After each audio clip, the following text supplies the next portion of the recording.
Hating gabi na at tahimik ang paligid nang mapadpad si Marco sa lumang karnabal. Napansin niya ang isang karusel na umiikot pa rin kahit walang tao sa paligid.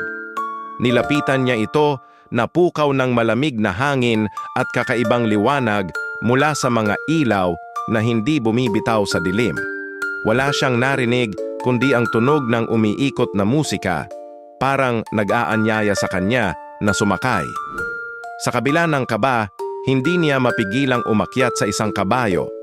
Pag-upo niya, biglang sumara ang mga ilaw at nagsimulang umikot ang carousel ng mas mabilis, tila may sariling buhay. Humigpit ang hawak niya sa poste pero hindi siya makababa kahit anong pilit.